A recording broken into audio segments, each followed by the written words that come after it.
Cuando hablamos de selección de rodamientos, seleccionar rodamientos para un uso determinado, tenemos que tener en cuenta un sinfín de variables, muchas variables que entran en juego, como por ejemplo, esta es una página de un manual de CKF en la cual se habla de la selección de los rodamientos, cómo seleccionarlos.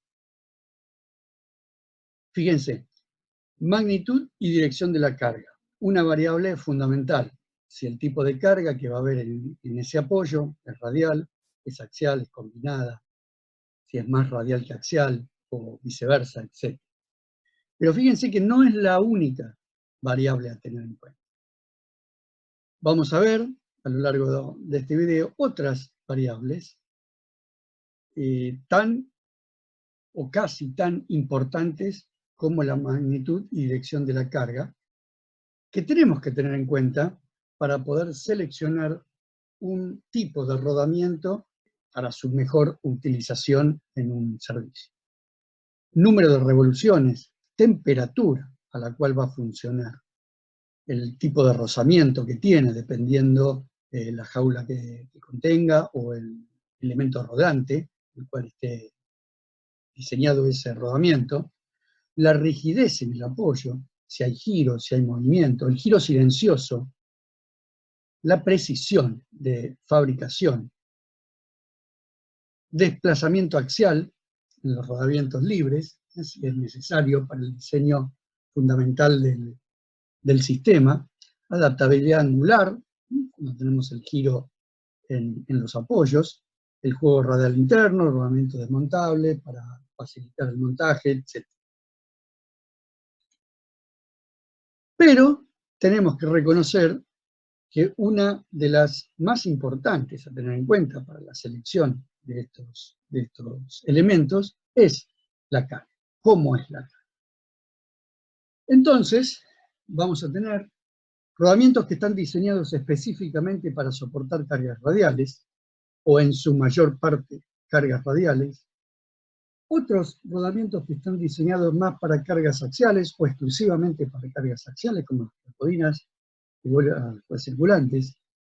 Y otros rodamientos en los cuales perfectamente se pueden combinar cargas radiales y axiales, como pueden ser los de contacto angular o de rodillos cónicos.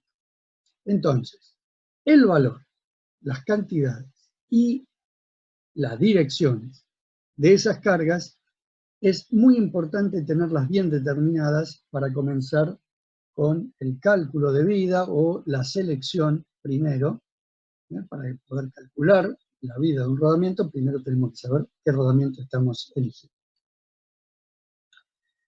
Básicamente entonces, el estudio de las cargas nos va a indicar qué tipo de dirección tiene, por ejemplo, si es puramente carga radial o prácticamente puramente carga radial. Eso va a determinar algunos tipos de rodamientos, como los rígidos de bolas o los rodamientos de rodillos cilíndricos, que son los más apropiados para estas cargas. Además, existen obviamente las cargas axiales. Estas cargas axiales pueden ser puras, en casos en los cuales son ejes con cargas puras. Es muy difícil tener árboles con cargas puras axiales, al transmitir potencia estoy hablando, pero ejes de apoyo sí. Lo más común es algún tipo de carga combinada. Yo les comentaba el otro día, en el video anterior, que la carga es única, la carga suma es única, la carga real es única y tiene un cierto ángulo. Nosotros lo transformamos para su estudio en cargas en ejes ortogonales. Así se pueden hacer cálculos más simples. Y podemos decir que tiene tal componente de carga axial, tal componente de carga radial, ese u otro apoyo. Pero básicamente la carga es única y es la sumatoria, ¿no?, de todas las cargas que estén aplicadas. Ahí podemos determinar, teniendo esos valores, perfectamente podemos determinar si la mayor carga o la mayor cantidad de carga es axial o radial. Existe un cálculo, que lo vamos a ver un poquito más adelante con mayor detalle, pero existe un cálculo en la normalización de la vida de los rodamientos en función de la cantidad de duración que va a tener en cuanto a la cantidad de revolución que está prefijada en el manual, en función de hacer un cálculo de cargas combinadas. En la mayoría de los casos, como les digo, existen este tipo de carga, que es una sumatoria de radial y axial, pero que quede claro que cuando hacemos el cálculo de P como carga combinada, va a ser no una sumatoria de sus componentes reales, sino una sumatoria de efectos. ¿Qué efecto le va a dar una carga combinada en cierto ángulo, comparándola con una carga radial para los cuales, perdón, con una carga pura, tanto radial en la mayoría de los casos, o axial, depende del rodamiento que sea, para los cuales están hechos los manuales. Los manuales no pueden graficar o normalizar las infinitas combinaciones porcentuales de carga radial y axial. El doble, el triple, 4 veces, radial y axial, etc. Sino que se normalizan los valores para cargas puras. En algunos tipos de rodamientos puras radiales y en otro tipo de rodamientos puras axiales. Eso está muy bien identificado en todos los manuales. Pero cuando yo tengo una carga combinada, que es, vuelvo a repetir, la mayoría de los casos reales, tenemos que hacer un cálculo que viene en función de la suma de dos valores. Básicamente es un coeficiente X por la carga radial, la fuerza radial, más un coeficiente Y por la fuerza axial real que tengamos, y esos coeficientes X y Y son diferentes para cada tipo de rodamiento y están muy bien explicados su forma de cálculo en las tablas, cómo se calculan, para cada tipo de rodamiento distinto en todos los manuales. Pero que quede claro, cuando hacemos el cálculo de carga combinada, es una sumatoria de efectos. ¿Qué efecto? En la aparición de los primeros síntomas, ya lo vamos a ver con más claridad cuando veamos la vida, pero vayamos sabiendo entonces que la carga combinada es. Hay rodamientos para los cuales van a estar diseñados específicamente solo para cargas radiales, como ya vimos, algunos rodamientos cilíndricos, de rodillos cilíndricos, por ejemplo. Y después tenemos algunos otros rodamientos para los cuales podemos tener algún tipo de carga combinada, principalmente radial, poca carga axial, como puede ser un rígido de bola, o a través del contacto angular se va subiendo la carga axial que pueda resistir para una vida y un tamaño normal de elección. Y otros, como les digo, específicamente diseñados como los rodillos cónicos para cargas combinadas, tanto radiales como axiales.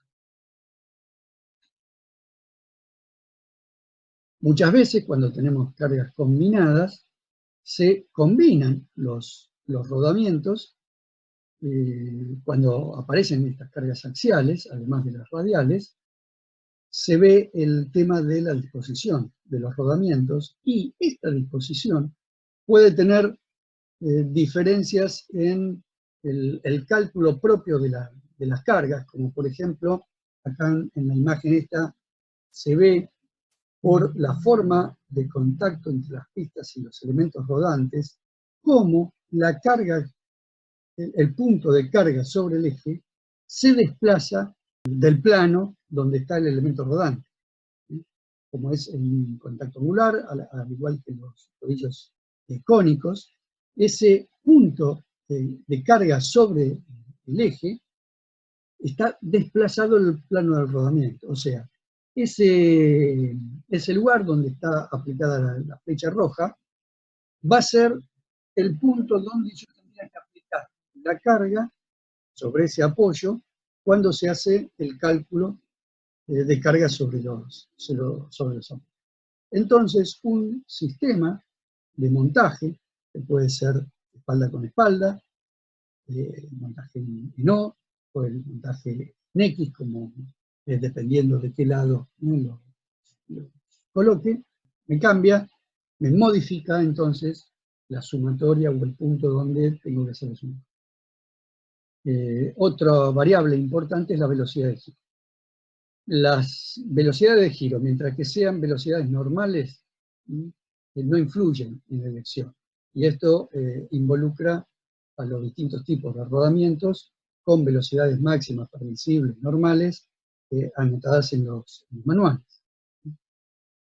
Pero cuando estamos bajo sistemas de funcionamiento donde las velocidades son extremas, por ejemplo, algún turbo compresor, algún turbo motor, donde se trabaja a más de 10.000 revoluciones, 20.000 revoluciones, lo que vamos a tener es una suma de ciclos, de vueltas, muy rápidas, se va sumando muy rápidamente, y además el factor velocidad influye en la vida, en la duración, y sobre todo en lo que es el rozamiento interno del sistema rodante, en lo cual muchas veces cuando empiezan a subir velocidades de giro, sí tenemos que tenerlo en cuenta en el cálculo en sí.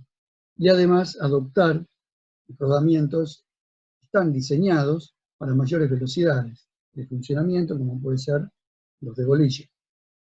A diferencia de los de rodillos, o muchos rodillos, o de agujas, por ejemplo, que bueno, ante altas velocidades se comportan no tan bien.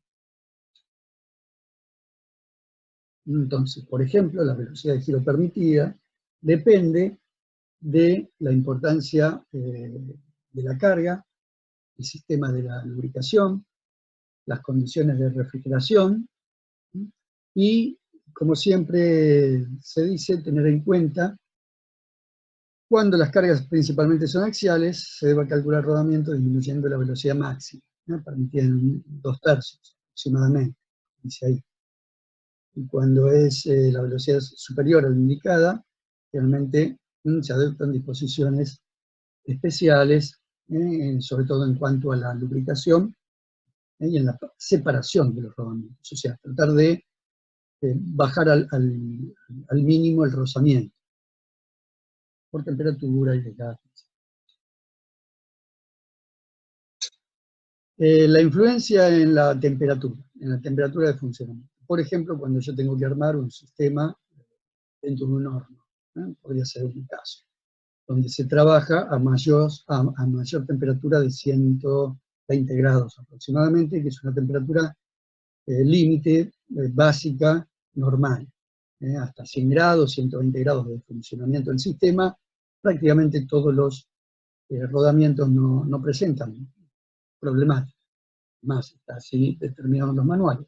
Pero cuando ya empezamos a pasar de esas temperaturas, como marca acá la tablita, tenemos un porcentaje en la reducción, básicamente primero un porcentaje en la reducción de la capacidad de carga, y luego ya de 250 grados habría que ver algún diseño especial, alguna ejecución especial de estos rodamientos para que puedan funcionar bien a mayores temperaturas.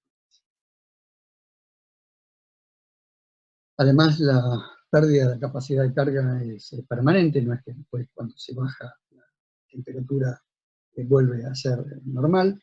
Hay que tener en cuenta también el dimensionamiento, o sea, las dilataciones que se producen cuando se levanta la temperatura y que influyen, por ejemplo, en los juegos internos que puede haber entre el elemento rodeante y la piel.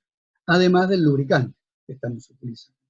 El lubricante que estamos utilizando responde a diferentes exigencias de temperatura, distintos tipos de lubricantes, aceites, grasas. Sí. Normalmente, a altas temperaturas las grasas tienen que ser especiales, si no se diluyen. Bien, más o menos lo que decíamos, hasta 120 grados, las temperaturas en el rodamiento son normales, y luego, desde 150 a 300 grados hay que tener algún tipo de especial cuidado, y la temperatura se puede dar por dos razones, básicamente. Por el trabajo, ¿sí?, en sí que hace el rodamiento, que esté bajo condiciones de temperatura, ya, como les decía, dentro de un horno, etc. O directamente por calentamiento, por el propio funcionamiento. Por ejemplo, por las revoluciones, etc. Entonces, es una variable importante a tener en cuenta, la temperatura. Otra de las variables que está muy bien explicada en todos los manuales, es una de las causas las cuales no presentamos, un manual un apunte de cátedra, porque sería prácticamente tomar los manuales que presentan los fabricantes y copiarlos. Así es como se hace básicamente en los libros que tocan estos temas. Entonces, directamente tomar algún muy buen manual, que hay información suficiente en este momento en la web, y ver cada uno de estos temas que se encuentran bien determinados y normalizados su cálculo en función de cómo presentar en los manuales.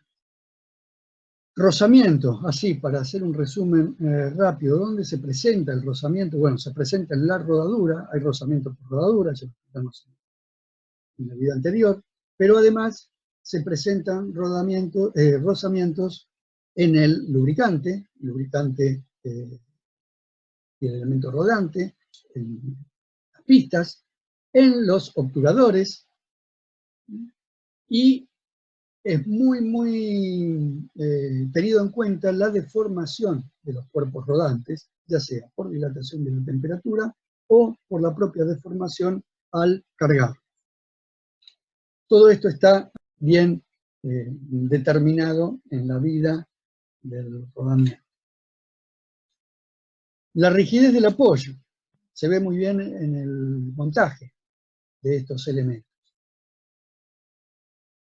Yo puedo necesitar que el montaje, que el apoyo esté un tanto más rígido o que sea móvil, o que tenga una posibilidad de autoalinearse o autoacomodarse en función del funcionamiento y que no se produzcan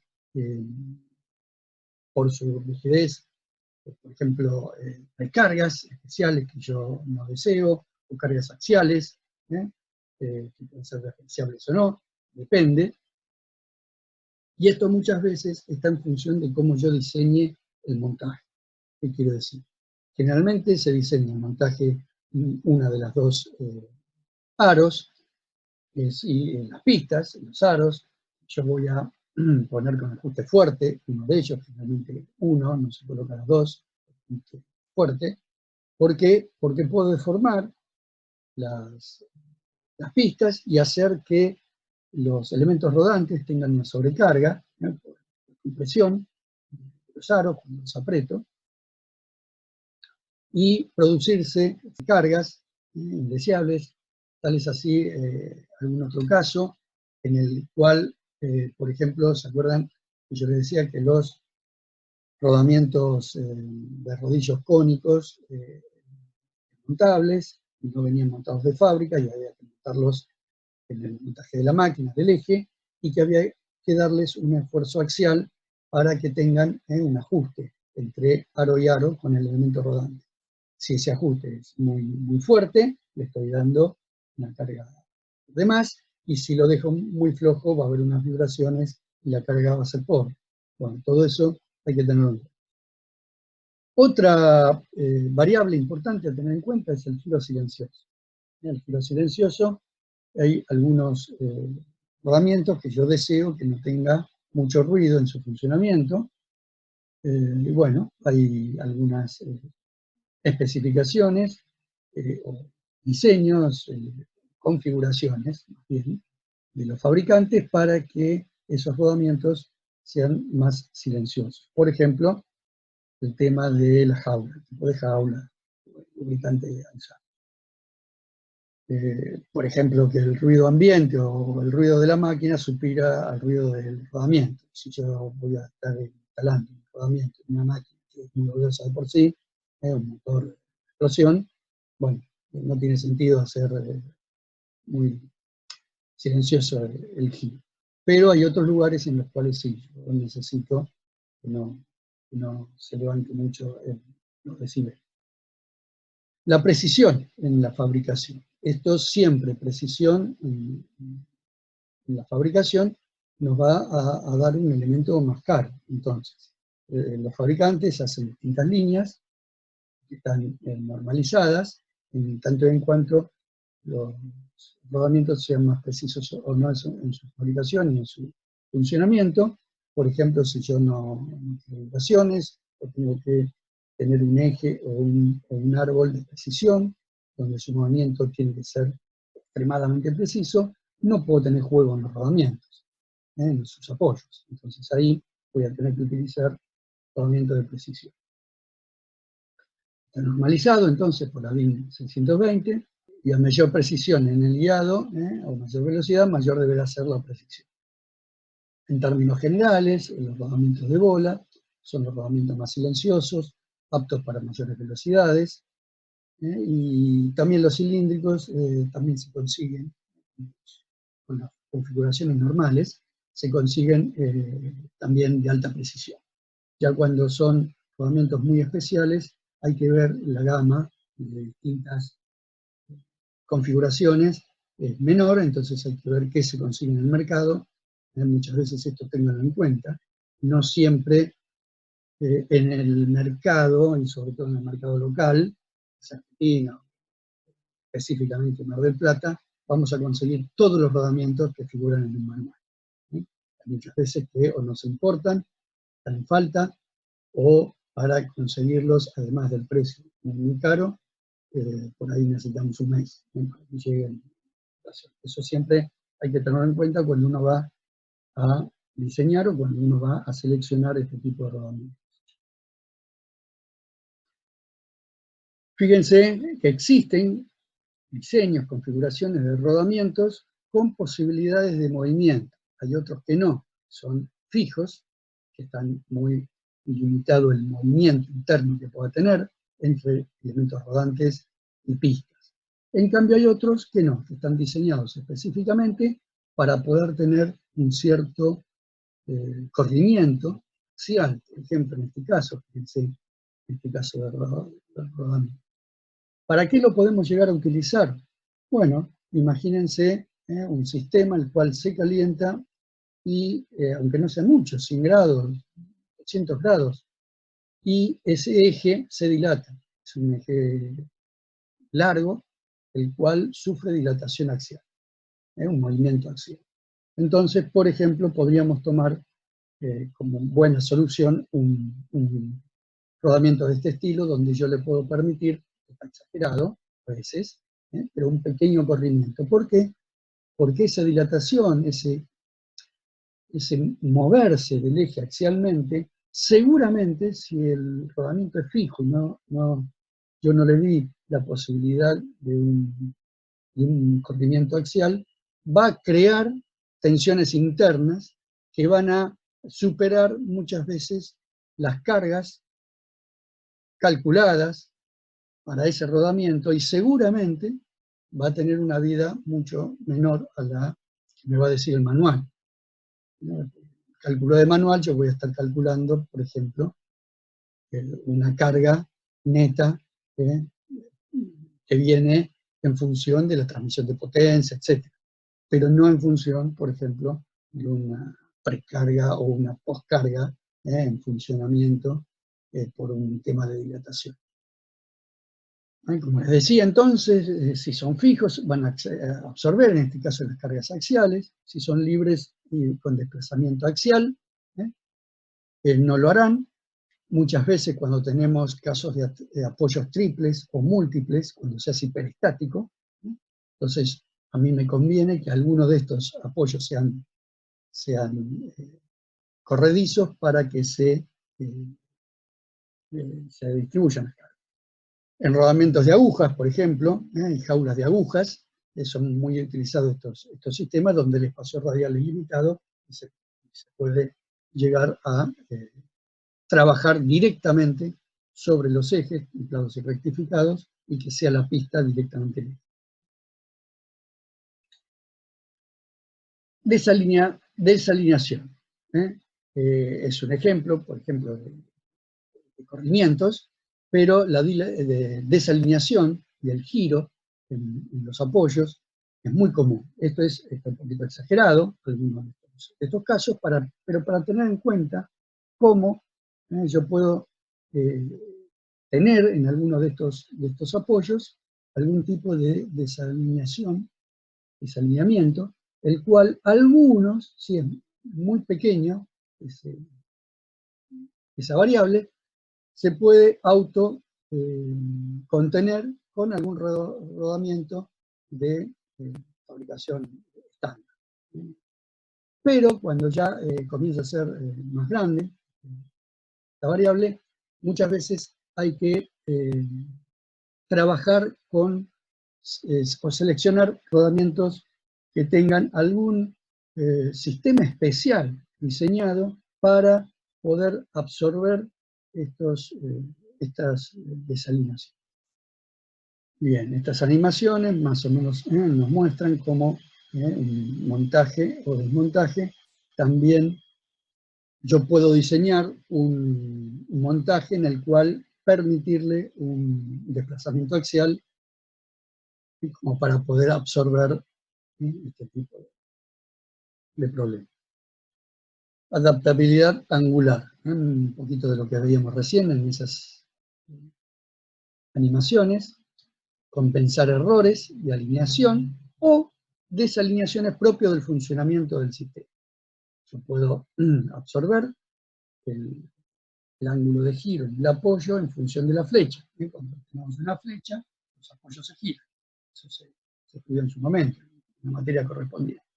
Ese giro se puede perfectamente, ese ángulo de giro, que generalmente es minutos, no llega a ser grados, en árboles muy largos. Pero bueno, es un caso a tener muy en cuenta y a estudiar con detalle, porque si no, las fuerzas, las cargas que soportan esos apoyos van a estar trabajando de manera no tenida en cuenta cuando se diseña y se fabrica el rodamiento, y va a trabajar mal ese rodamiento. Bien, la desalineación entonces angular hace referencia, como le dice ahí, a la diferencia angular que va a haber entre el eje o el árbol y el elemento de apoyo rotante, como es en este caso un rodamiento. Otra de las variables, ya mencionada en su momento, pero es importante tenerla en cuenta, es el espacio disponible. El espacio disponible, tanto en su medida radial, como también en el ancho. Yo puedo obtener similares resultados de vida, de cantidad de ciclos que va a durar un rodamiento a una misma carga, a una misma forma de carga, colocando rodamientos más grandes, con elementos rodantes más grandes, pero eso va a hacer que se vaya elevando el radio, rodantes más grandes que van a hacer que el rodamiento en general sea de un radio mayor, de mayor tamaño, pero también puedo hacerlo a través de colocar un rodamiento de menor tamaño, pero de más hileras de elementos rodantes, generalmente de 2 hileras, o pasar de un rodamiento de bolillas, por ejemplo, de contacto casi puntual, a un rodamiento de rodillo, ya sea cilíndricos o cónicos, o de varios elementos rodantes, doble hilera de bolillas en su caso, o doble hilera de rodillos, va a recibir mucha más carga, y haciéndolo entonces mayor dimensión en su ancho. Eso es imprescindible, saber el espacio que yo tengo disponible en la ejecución de mi diseño. En esta filmina está expresado más o menos lo que conté recién, el empleo de agujas, cuando no quiero ir en diámetro, o de varias hileras de elementos rodantes en el ancho. Bien, de todo esto surgen infinidad, muchos rodamientos diferentes que a lo largo del tiempo fueron apareciendo en su diseño, los distintos fabricantes, en las distintas normalizaciones, donde se intenta resolver todos los casos, o casi todos los casos, que nosotros podemos llegar a tener en función de el diseño o diferentes diseños para resolver problemas de funcionamiento de distintas máquinas. Como son tantas las distintas configuraciones, los distintos diseños, pero para, obviamente, normalizar, para internacionalizar el mercado de los rodamientos, este es un código completo, de ejemplo, obviamente, no todos los rodamientos tienen tantas letras y tantos números en su norma. De forma didáctica está contenido prácticamente toda la simbología, un rodamiento súper completo y súper complejo, pero fíjense que hay preletras antes del número. El número son generalmente 4 números, 6303 sería el código, HR, ¿sí? HR, alta capacidad de carga, el número 6, sobre todo el número 6, pero los dos primeros, 63 en este caso, es la serie, el tipo de rodamiento. Este es un rodamiento rígido de una hilera de bolas, la serie 6000, del rígido de bolas, típico. Los otros dos números dan el diámetro interno, en este caso es 17 milímetros. Todo esto está muy explicado en los manuales. Y después, bueno, un sinfín de números y de letras, como el N1, el N o el NU, o ese tipo de post letra después del número, cómo es la jaula, qué tipo de sellos tiene, el juego radial, etc. Fíjense, designación de rodamientos, la serie, perdón, 6300, rígido de bola, el diámetro 0,8, en este caso 40 milímetros, 5 por 8, 40. Hay una relación. ZZ es con escudos de ambos lados, o sea, con guardapolvos, que se puede decir, o la obturación, Z de un lado y Z del otro. El juego radial C3, C3, C5 son los más comunes con un juego normal. Después, si no, el C7 que tiene un juego especial, de mayor cuidado en su terminación, en cuanto a la que hablamos hace un ratito del juego interno y de la precisión de fabricación.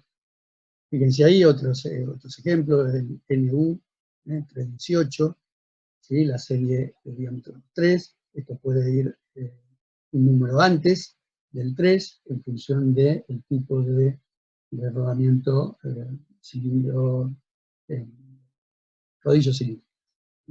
El tipo de jaula, ¿sí? Por ejemplo, la letra M u otros códigos que figuran, muchísimos, son muchos. Por ejemplo, acá vuelve a aparecer el HR, rodamiento de alta capacidad de carga, la serie 3.0, 3000 rodamientos de rodillos cónicos, y el diámetro sería el 3207, sería el 30.207. Ese 30 primero es lo que equivale al 6 del resto de otra forma de verlo también, ¿sí? La norma completa, es muy difícil saberlo de memoria, pero bueno, sepan que toda esta información está en cada uno de los manuales, en cada uno de los manuales de cada uno de los fabricantes. Bueno, el cálculo de la vida de un rodamiento es una de las variables más importantes a tener en cuenta en la selección de cada uno de los rodamientos. Es una de las variables más objetivas en función de las normas, como para poder tener en cuenta. El resto pueden ser un tanto subjetivas, voy a elegir un tipo o el otro en función de lo que a mí me parece que puede ser un mejor puntaje, la temperatura, etc. Pero el cálculo de la vida está muy normalizado y hace que uno pueda seleccionar algún tipo de rodamiento en función de la cantidad de ciclos o la cantidad de tiempo, en función de los ciclos, las revoluciones por minuto, si yo las tengo, a que funcione el sistema. Para definir el cálculo de la vida, una de las variables fundamentales a definir es la capacidad de carga. La capacidad de carga producida, cómo se transfiere la carga a través de los elementos rodantes, que va a ser diferente en cada diferente tipo de rodamiento. La norma trabaja en función de las tensiones producidas por el contacto de cuerpos elásticos, la teoría de Hertz, estudiada en varios de los elementos, y apunta específicamente a el tipo de fatiga superficial donde se produce el caso de compresión entre los cuerpos elásticos. Repito, las fórmulas propuestas por Hertz en su estudio, ¿no? Es importante el estudio que se ha hecho de los distintos cuerpos rodantes y de los distintos tipos de rodamientos, en tanto y en cuanto seguramente no va a ser, hay una cierta distribución para cada uno de las configuraciones diferentes de los rodamientos, sean los cuerpos rodantes esferas, sean agujas, sean rodillos, rodillos cónicos, rodillos cilíndricos, es distinto. El estudio en cada caso va a ser distinto. Pero bueno, esto ya está normalizado, ya está estudiado, en parte teóricamente, bajo las condiciones estas que decíamos, los estudios de Hertz, pero además muy empíricamente. Cada norma, cada fabricante también tiene su propia experiencia práctica y se trabaja en lo que es vida, estadísticamente, y bajo normas de producir las experiencias empíricas para que tengan un resultado básico comparable entre, por ejemplo, distintos fabricantes. Es fácil de entender que cada rodamiento, ¿no?, absorberá una carga en función de la distribución que haya de sus elementos rodantes, y como esa distribución va a ser diferente para cada ejecución, bueno, la distribución de la carga y cómo absorbe o transfiere esa carga desde el eje hacia el resto de la máquina es diferente para cada caso.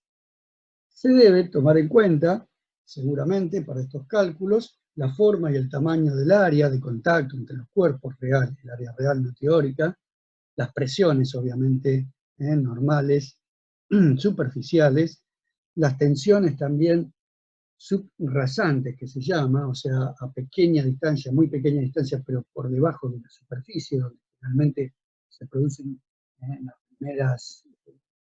los primeros síntomas de fatiga superficial, las deformaciones del cuerpo por compresión, etc.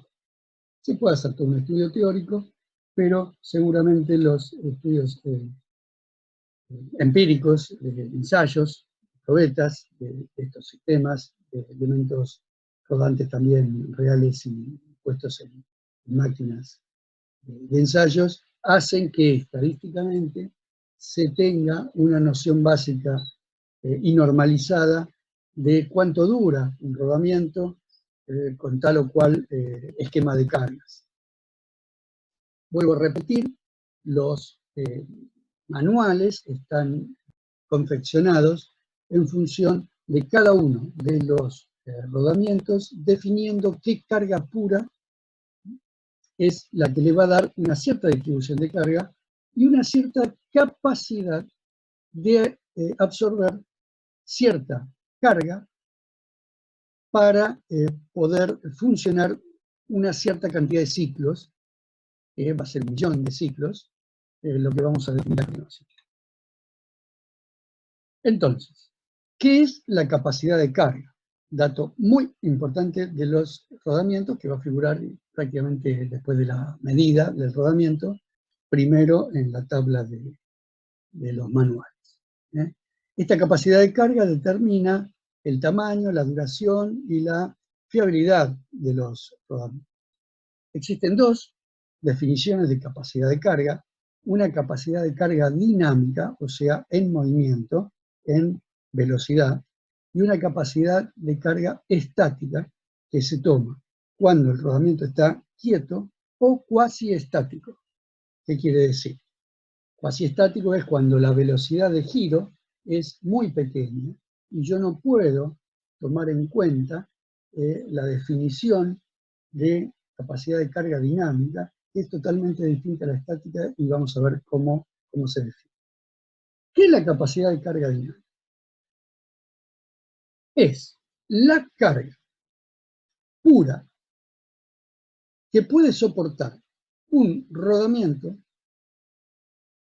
para una vida útil de 1.000.000 de revoluciones, y es calculada por cada uno de los fabricantes, normalmente es prácticamente la misma en todos los manuales,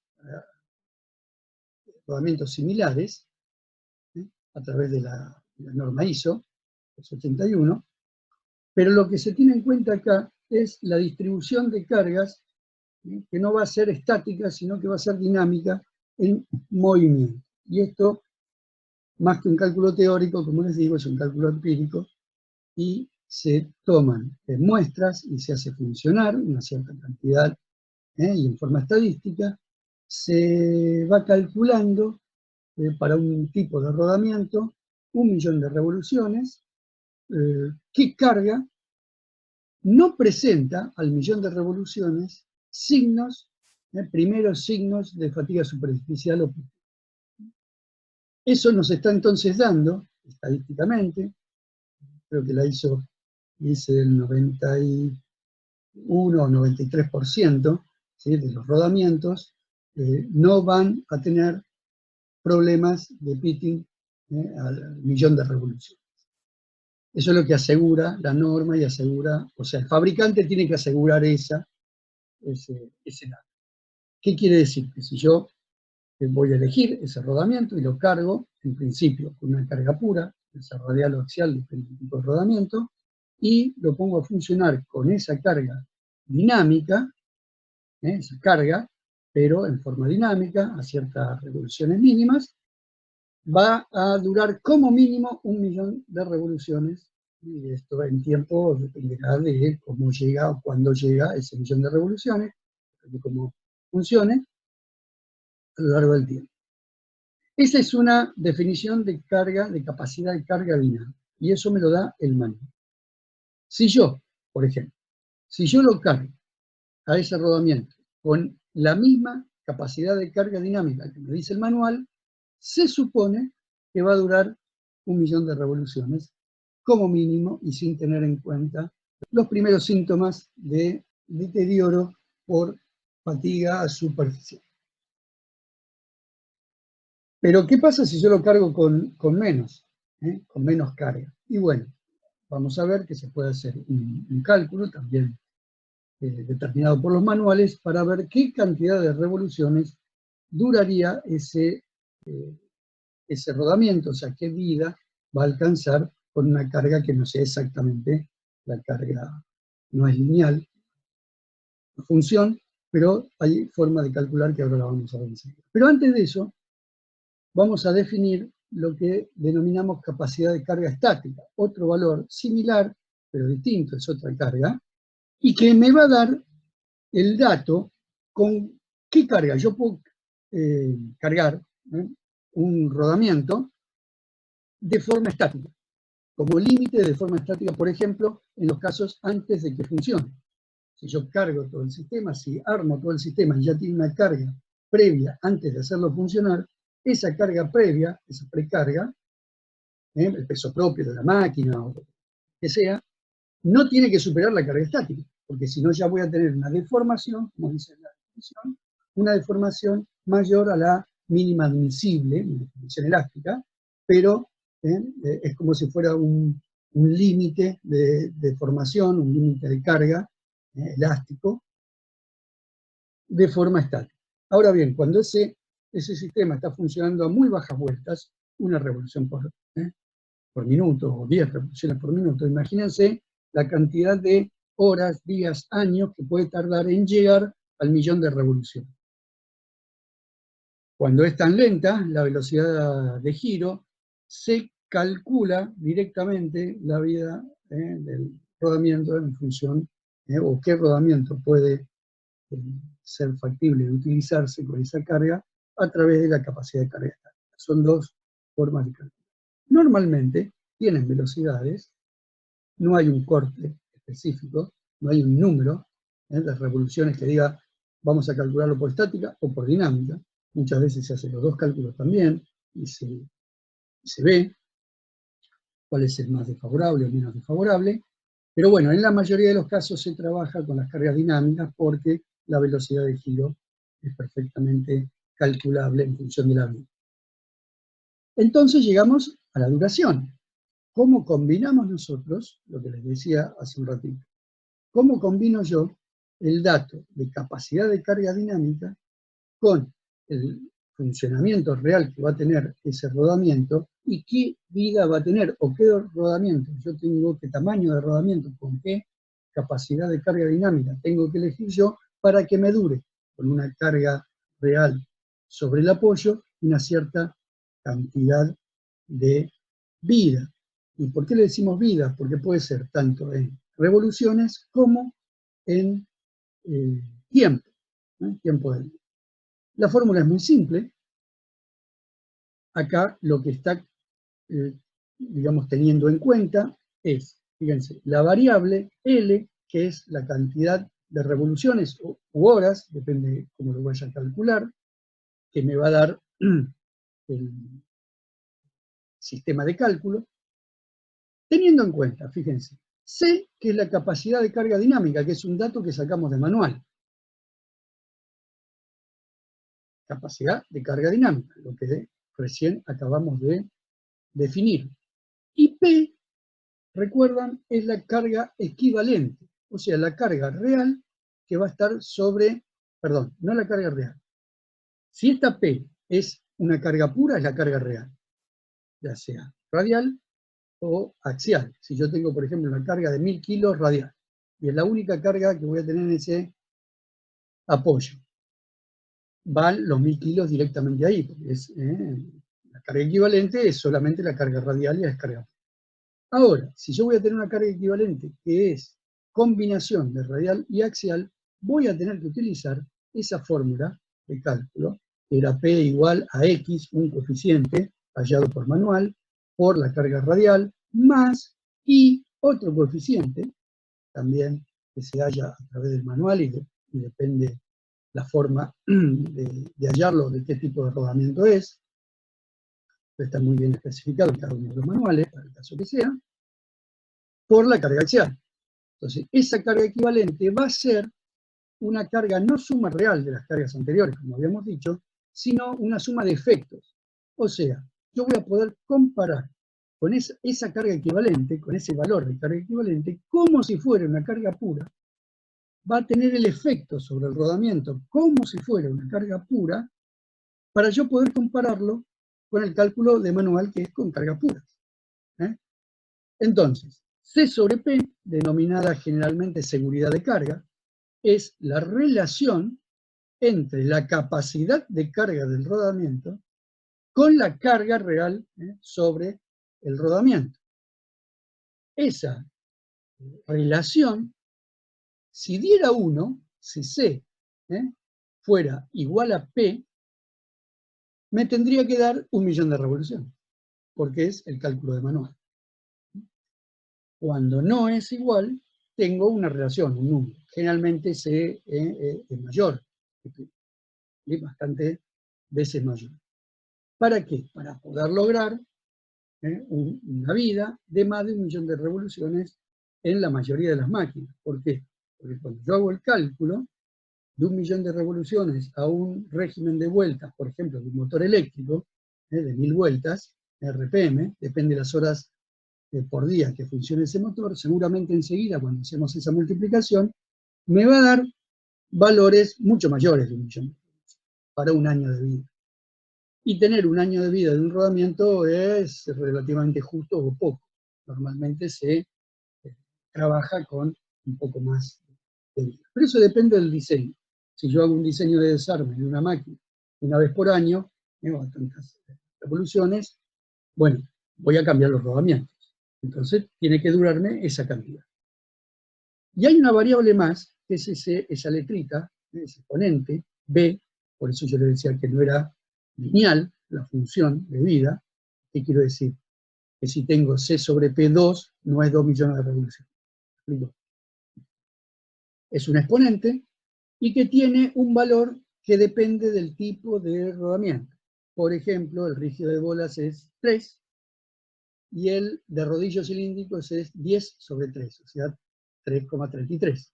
Varía muy poquito entre tipo de rodamiento y rodamiento, y esto también está especificado en los manuales y hay que tomar el cálculo específico. Entonces así se calcula, por ejemplo, en la vida. Puedo entrar por cualquiera de las variables. Ahora vamos a ver algunos. Bueno, algunas ecuaciones básicas en función de la variable que nosotros tengamos que hallar. Esto está expresado en los manuales, pero tampoco es muy complicado de darse cuenta, ¿sí? Que si yo tengo como datos, o quiero obtener como dato, incorporándole yo al cálculo una cierta cantidad de vida, tengo que hacer el cálculo para poder llegar a la cantidad de revoluciones o pasar de horas a revoluciones en cada caso. Si yo quiero expresar esta fórmula explicando términos, o llevándolo, como les decía, a horas, minutos, segundos, días, ¿sí? Bueno, hay que hacer cuentas muy simples para poder evaluar la duración, la vida de los rodamientos en diferentes unidades de medición. Lo básico acá entonces que L es la cantidad de vida expresada en millón de revoluciones, si yo lo puedo cambiar ahora perfectamente, de minutos y segundos, y que C sobre P es una relación de cargas, capacidad de carga dinámica, y la carga equivalente, o sea, las unidades obviamente, y B el exponente, que va a depender del tipo de rodamiento que sea. Bueno, lo que les decía recién, distintas fórmulas que yo puedo trabajarlas un poquito en función del dato que yo quiera obtener o el dato que yo tengo para colocar en la fórmula. Cuando hagan algún tipo de cálculo de estos, enseguida se les va a simplificar un poquito la aplicación, es aplicar estas fórmulas de cálculo. Vuelvo a repetir entonces, después véanlo detalladamente, pero la carga equivalente no es una carga suma real de las componentes axiales y radiales, sino que es una carga ficticia, en principio, que lo que hace es una suma de efectos una suma de efectos, cómo se aplica en los efectos que produce en la duración del rodamiento, en función de que no aparezcan los primeros síntomas de fatiga superficial o pitting, tanto en los elementos rodantes como en las pistas. Entonces, esta carga equivalente es la suma de efectos de un coeficiente por la fuerza o carga radial real que está efectuándose en ese apoyo, más otro coeficiente, calculado dependiendo cada uno de ellos del rodamiento que sea, por la carga axial aplicada en ese apoyo. Entonces me da valores muy probados para poder comparar estas cargas equivalentes, que son las cargas reales que va a haber, cómo va a estar el sistema cargado en ese apoyo, comparándolo entonces con las capacidades de carga de manual que vamos a obtener de cada uno de los rodamientos expresados en newton o en kilogramos fuerza. Depende del manual. Por ejemplo, fíjense, esta es una tabla común, básica, que aparece en los manuales, en los cuales, por ejemplo, aparece el código, ¿sí? 22920 XU, ese es el código de ese tipo de rodamiento, que va a figurar seguramente arriba de la tabla, en los manuales, en las especificaciones de cada uno de los tipos de rodamientos y sus familias, en donde vamos a tener el diámetro pequeño, el del aro interior, la D pequeña, la D mayúscula, la D grande, es la dimensión del aro exterior, interior y exterior, 100 milímetros, 140. Lo que hay en el medio es el elemento rodante, además del espesor de cada uno de los aros, esos 40 de diferencia entre 100 y 140.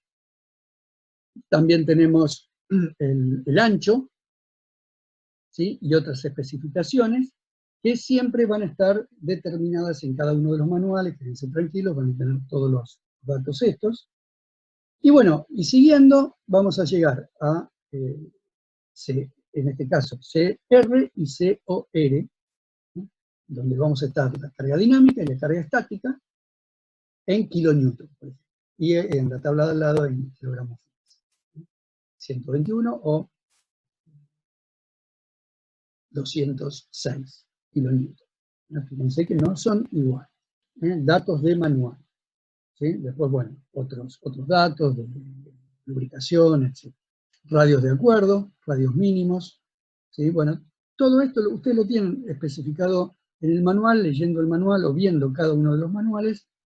Van a ver que todos estos datos surgen de ellos. Algunas, yo les decía, las tablas para los coeficientes X y Y.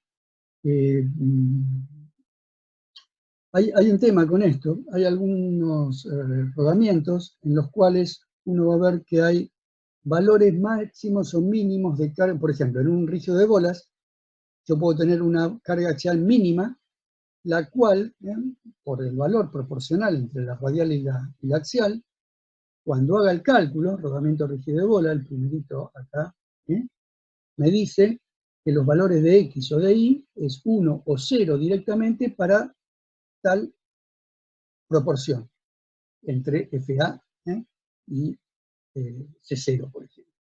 Entonces, para esa proporción de cargas, el valor de I es 0, que quiere decir que no tengo en cuenta la carga axial. No importa, es como si no existiera la carga axial.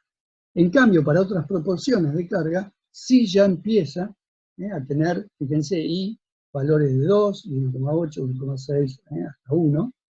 ¿Sí? Entonces, tengo que tener en cuenta la carga axial. Pero eso, ya les digo, el cálculo me lo da directamente el manual. Lo mismo para el rodamiento, fíjense, de bolas a rótula, de contacto angular, y bueno, para cada uno de los tipos de rodamiento voy a tener cómo calcular estos factores. Y además de otras cosas también. Distintas fórmulas de cálculo para cada caso. Y bueno, como un resumen, ¿no? ¿Cómo encarar una selección de rodamientos? Básicamente, nosotros lo que recomendamos Puede hacerse de muchas maneras, no hay un solo método.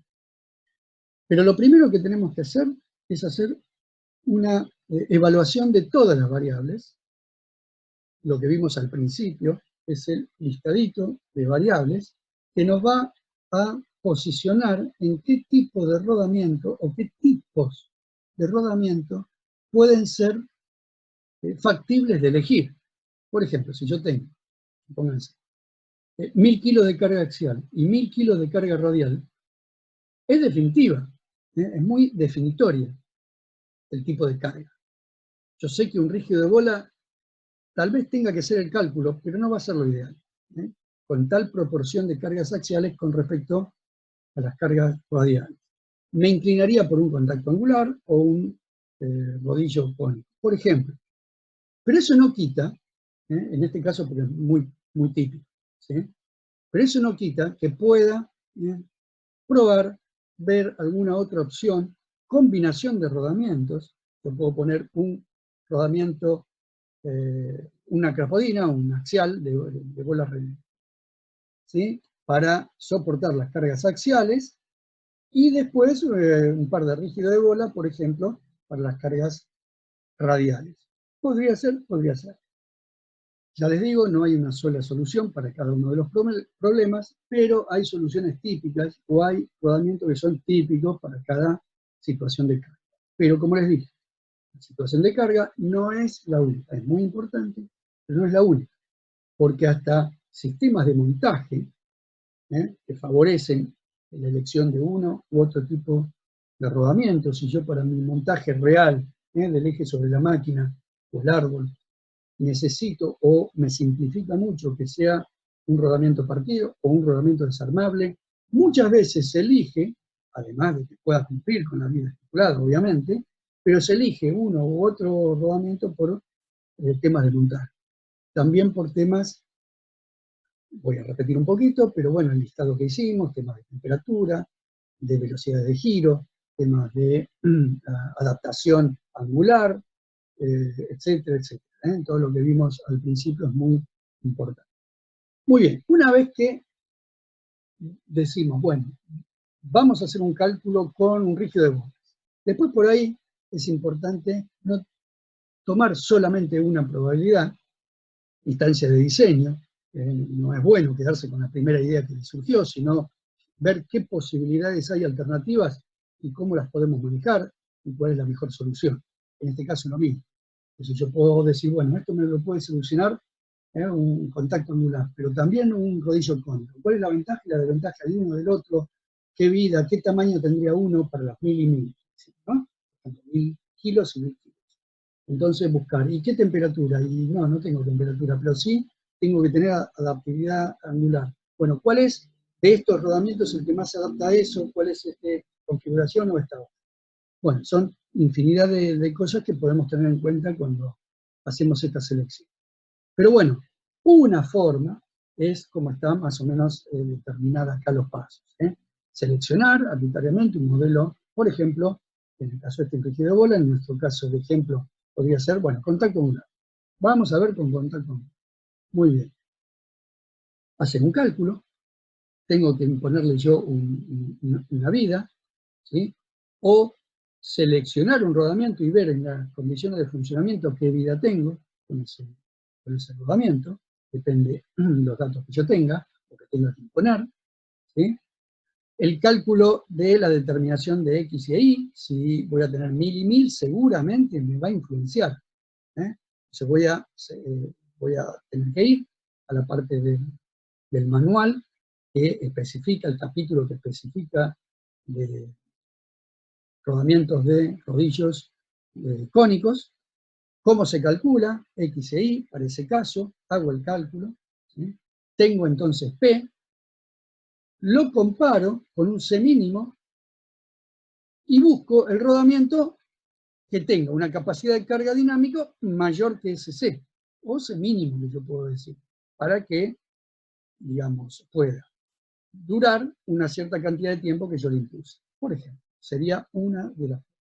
Si verifica, bueno, tengo un resultado posible. Si no verifica, tengo que volver a iterar con otro tipo de rodamiento Por ejemplo, volvamos a esta tabla, fíjense, para diámetro esta es una tabla muy pequeña, hay algunos que tienen muchas opciones para el mismo diámetro interior.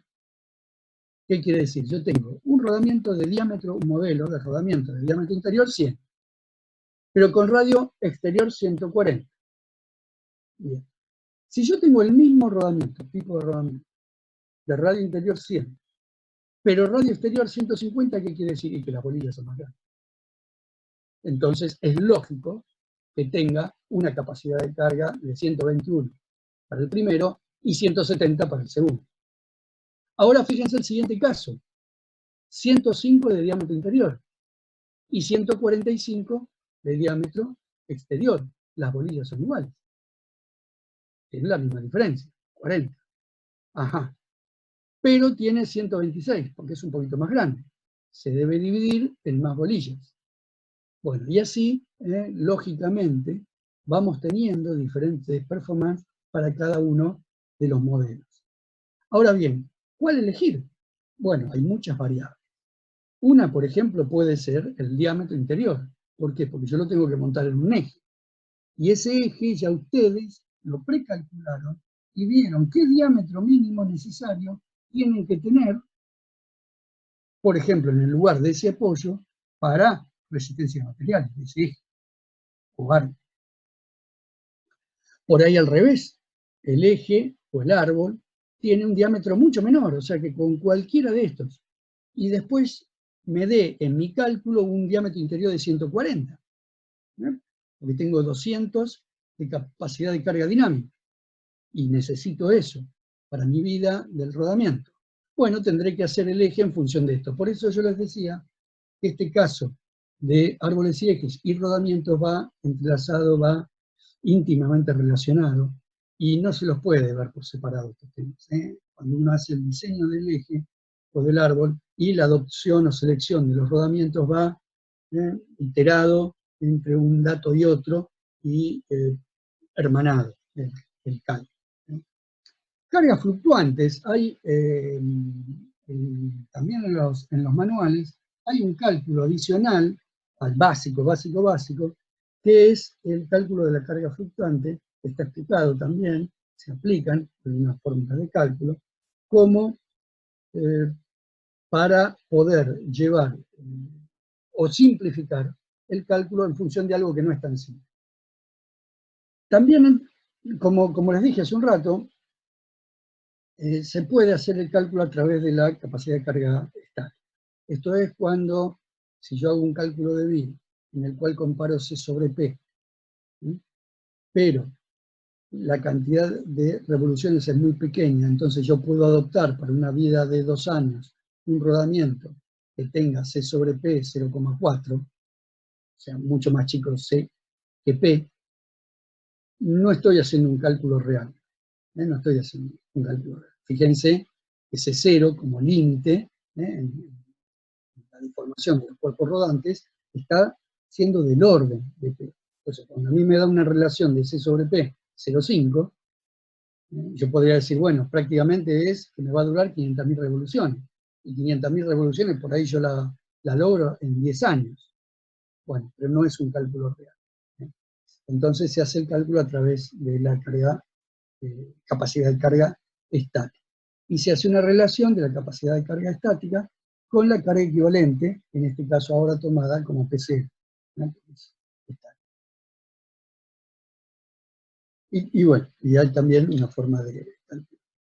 Y bueno, y por último, por ahora, por lo menos, es cómo yo le doy una duración. ¿Cuántas horas o cuántas revoluciones, pasado a horas o horas pasado a revoluciones, en función de los RPM de funcionamiento del equipo, del eje, del árbol, de la máquina, de lo que yo esté calculando, diseñando, etc. Bueno, hay un dato que es el real, si yo sé específicamente cómo va a funcionar esa máquina y dónde va a funcionar. Si yo digo que es una máquina de uso continuo, a las revoluciones las multiplico por minuto, por hora, por día de funcionamiento, y veo en un año, en 2 años, en 3 años, a qué revoluciones son. Ese sería un dato. Pero hay muchos otros elementos en los cuales no tengo la posibilidad de saber específicamente cómo va a funcionar, o cuántas horas por día va a funcionar ese motor. En un auto es fácil, ¿no? En los manuales de mantenimiento del auto, ¿cómo me dicen cuándo tengo que cambiar los rodamientos? En función del kilometraje. ¿Por qué? Porque calculo las revoluciones de ese rodamiento en función de las vueltas que dio la rueda, ¿sí? Entonces me aíslo del tiempo, los días. Puede estar parado en un auto mucho tiempo o ser un taxista, y bueno, lo que calculo es la cantidad de revoluciones a través del kilometraje del auto. Pero no siempre se puede hacer así. Hay motores, por ejemplo, los motores marinos son motores estáticos, digamos, ¿no? No se mueven. Entonces, bueno, por horas de funcionamiento y mantenimiento. Bueno, habrá que ver el caso. Acá una tabla que me da una idea. Una idea. Cuando yo no tengo mucha idea de cómo encarar este tema de la cantidad de horas, bueno, instrumentos y aparatos de poco uso, 500 horas, el mantenimiento cada 500 horas es normal. Servicios cortos que no afectan la producción, 4.000, 8.000 horas de funcionamiento, es algo interesante. Y después, bueno, no voy a leer todo, cada uno vaya leyendo y vaya adoptando en función de su diseño, de su magnita, de su tesis, pretesis que dijimos el otro día, como o cada cuántas horas tendríamos que nosotros cambiar los rodamientos. Como final de esta partecita, lo que me indica el manual es el mínimo tiempo o revoluciones de funcionamiento. No me dice que cuando terminen las 500 horas, si yo lo calculé para 500 horas, ¡puf!, explota el rodamiento. O hay que cambiarlo sí o sí. Muchos rodamientos tienen una sobrevida, dice así, de sobrevida, de el doble, del triple, de 10 veces, ¿sí? Depende de un montón de factores, cómo funciona el estado del sistema, las sobrecargas que tenga, las vibraciones, la atmósfera alrededor, la lubricación, si es de por vida, si lo lubrique bien, mal, el mantenimiento que le estoy haciendo, etcétera, etcétera. Pero es muy, muy común que un rodamiento dure muchísimo más, o por lo menos mucho más, de la cantidad de horas que yo propuse. En realidad yo no propongo, sino adopto de manual. Por eso decía que es objetivo, ¿no? No es subjetivo, no digo yo va a durar tanto, sino que es una norma y un manual normalizado. Pero muchas veces se trabaja, en estos casos de los rodamientos, con un mantenimiento preventivo. No ya preventivo, que es, bueno, hacer una lubricación, etcétera, etcétera, sino predictivo. Predictivo a través de instrumentos, se puede ir monitoreando el funcionamiento de estos elementos, ver el ruido que está haciendo, a diferencia de uno nuevo, las vibraciones, la temperatura, cuando empieza a tener pocitos, cuando empieza a tener este descascarillado en castellano, o el pitting en inglés, empieza a calentarse el rodamiento, empieza a hacer ruido, empieza a tener vibraciones fuera de lo normal. Si esto uno lo va monitoreando, lo va midiendo con instrumentos especiales, puede ir viendo para cuándo programo el cambio de tal o cual rodamiento, si es que no es muy importante el parado de la máquina para toda la producción de la fábrica. ¿Qué quiero decir? Si yo tengo programado todos los años hacer un mantenimiento y parar producción y desarmar toda la máquina y volver a armarla, y tengo programado hacer los cambios de rodamientos, nunca se tiene que dejar de hacer. No vaya a ser que un mes después empieza a tener problemas un rodamiento y hay que volver a parar la máquina y ahí vamos a tener problemas en la gente de producción, el mantenimiento. ¿Y por qué no hiciste el cambio de rodamiento cuando decía el manual que había que hacerlo? No, porque me pareció que estaba bueno. No. Si está programado a hacer el cambio, se hace el cambio cuando se para la máquina. Ahora, si no se para la máquina y solo se para la máquina para cambiar rodamientos cuando sea necesario, ahí sí lo podemos demorar hasta el último momento antes que se pare bruscamente. El problema de rodamiento, un paro programado, pero si se puede extender esos paros, se puede hacer perfectamente a través de este monitoreo y mantenimiento. Bueno, por ahora dejamos acá.